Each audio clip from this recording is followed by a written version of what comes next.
Hey, what's up, everybody? May the 4th be with you. Yes, indeed, today is May 4th, Star Wars Day, and obviously with me being a big Star Wars fan, I gotta do something to mark the occasion.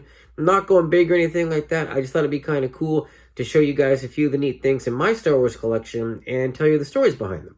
So I'm gonna start with this Death Star lamp. This was a Christmas gift from my wife this past year. As you can see, it's going rapid fire, blinking colors right now.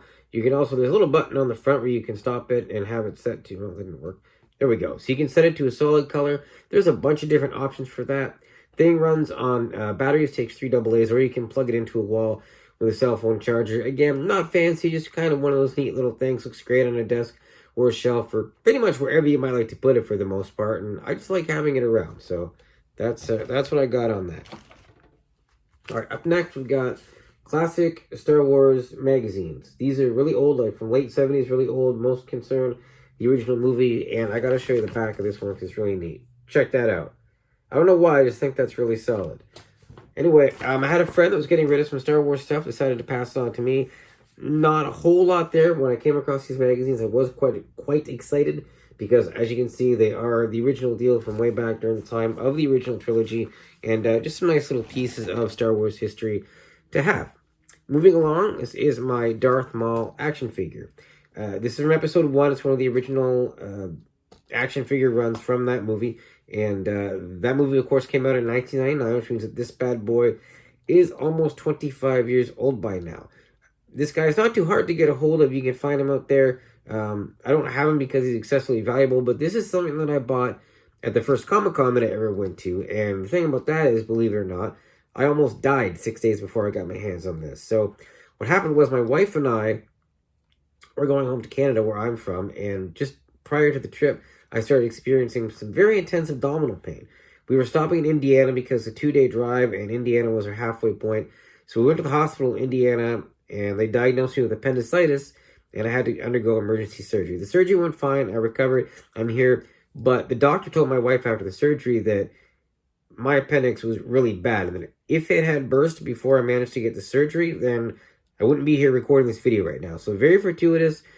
Decided to go to my first ever Comic-Con. Just happened to be in town that weekend. I'm like, I nearly died. I want to do this. Picked up a Darth Maul figure. Also got to meet Brent Spiner from Star Trek The Next Generation. Yeah, I know it's not Star Wars related, but it was a fun experience, so I wanted to mention that as well.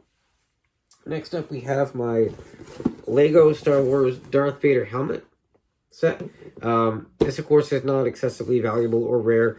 I've had it for about a year and a half now. I haven't built it yet. I don't know why. I just haven't been able to bring myself to do it, but I really should one of these days. I love Lego. I love building sets. This was actually one of the last Christmas gifts I ever got from my mother-in-law, who sadly is no longer with us, so it does hold some sentimental value, and I'm definitely going to keep the box, even after I take it out and build it when the time comes. But it's even in the box, it's still a cool little Star Wars showpiece that I like having around, so just something to bring a smile to my face and to the face of really anybody that walks into this room. And last but not least, we have my Colt 45 autographed Lando Calrissian placard thing.